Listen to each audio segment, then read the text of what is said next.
Somewhere in the Andes at nearly 8,000 feet, an entire empire built a stone city and then abandoned it. The Spanish never recorded it. No colonial map marks it. For 4 centuries, only local memory kept it alive. That city is Machu Picchu, and the mystery isn't how it was built. It's why, after a century of study, no one can agree on what it was for.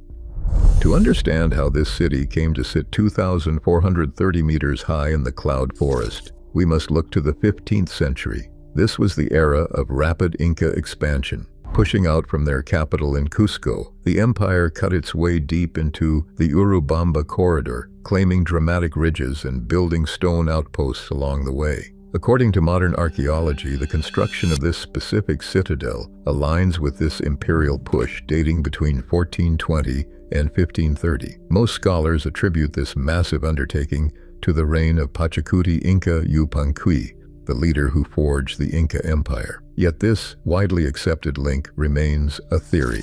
Unlike other ancient civilizations that left behind grand monuments declaring their builders' names, the Inca did not leave written records. No dedicatory stone survives at the site, and no physical inscription names its creator. While style and soil samples point directly to Pachacuti's era, the identity of the mind behind Machu Picchu remains an open historical file, built on circumstantial evidence rather than absolute proof.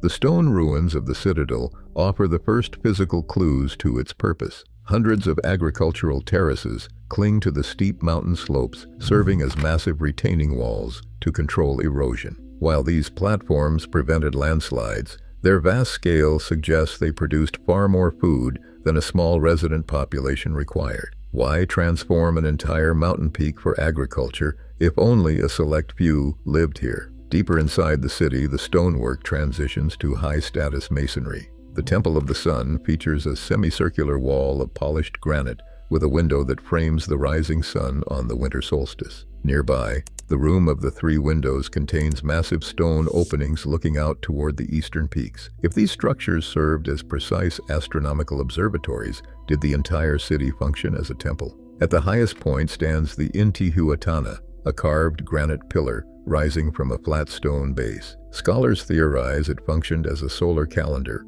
or a sacred pillar to anchor the sun to the mountain. Yet its exact ceremonial role remains unproven. Connecting all these features is the masonry itself. Masons shaped granite blocks to fit together without a single drop of mortar, creating joints so tight that a knife blade cannot pass between them. This engineering allowed the walls to flex and slide during earthquakes, absorbing seismic shocks before settling back into place. These silent stones divide experts into 3 camps. Was this a private royal retreat, a sacred sanctuary for religious pilgrims, or a multifunctional imperial center? The answer remains locked in the granite.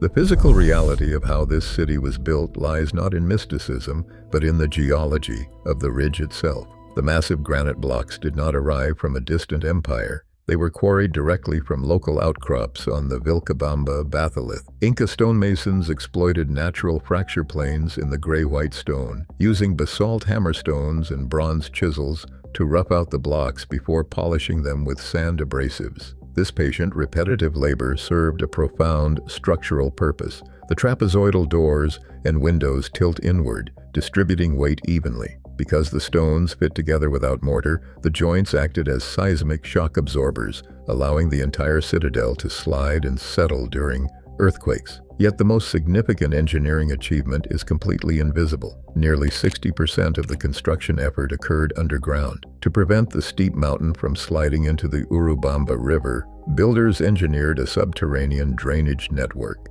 They packed terrace foundations with layers of topsoil, sandy gravel, and granite waste, turning the mountainside into a giant self-draining filter that channeled torrential rainwater safely away. Hundreds of agricultural terraces did not just grow crops, they anchored the entire ridge. Why did an empire expend this much collective intelligence and labor to secure a single, remote mountain peak? By the late 16th century, this massive engineering marvel fell completely silent. The Spanish conquerors, who systematically documented every village, temple, and road of the fallen empire, left behind an unexpected void.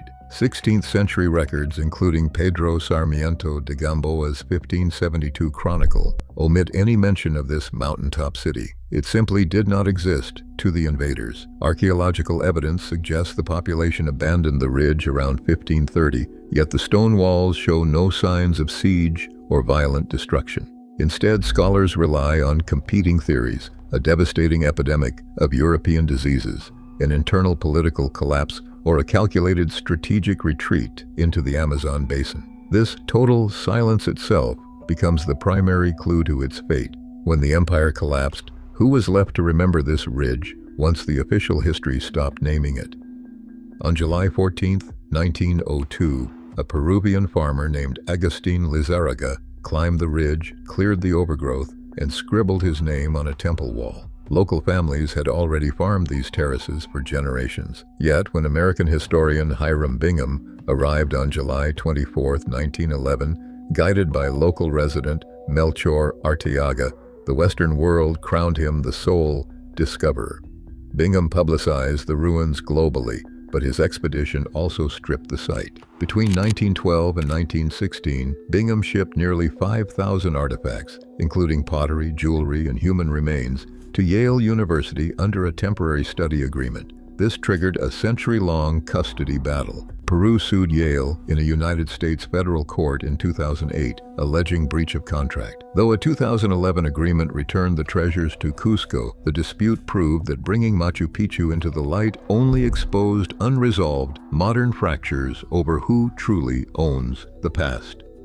Ground-penetrating radar surveys beneath the Temple of the Three Windows detect strange underground anomalies, linear empty voids that indicate sealed chambers or hidden tunnels. Beyond these invisible hollows, the physical borders of the city remain blurred. Archaeologists still debate how far the agricultural terraces and satellite settlements actually extended into the surrounding cloud forest. Without written census records, our understanding of the thousands of laborers who built these walls remains an educated guess. Recent LiDAR laser sweeps are mapping the dense jungle canopy, exposing previously unknown structures buried in the undergrowth. The dramatic citadel on the ridge may represent only the visible center of a vast, uncharted mountain network.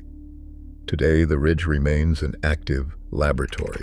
Archaeologists from the Universidad Nacional de San Antonio Abad del Cusco work alongside the Ministerio de Cultura del Peru to map domestic quarters and analyze forgotten burials. Yet every physical excavation presents a delicate trade-off. Exposing fragile mud plaster and granite to the elements accelerates decay, forcing researchers to leave most of the ruins buried for their own protection. Meanwhile, real threats mount from the surface. Over 1 million visitors a year, coupled with seasonal torrential rains, trigger soil erosion that threatens the structural stability of the terraces. At the nearby Museo Manuel Chavez Balón, teams monitor these shifts daily, balancing the urgency of scientific discovery against the absolute necessity of preservation.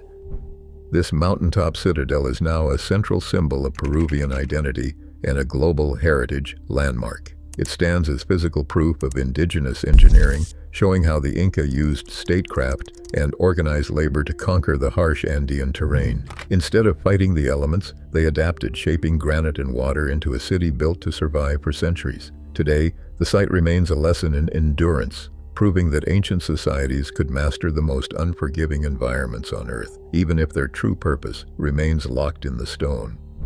Today, even our most advanced technology cannot pierce the silence of these stones. Machu Picchu remains a monument, not to what we have uncovered, but to the humbling limits of human understanding. Some secrets are meant to stay guarded. Subscribe for more ancient mysteries.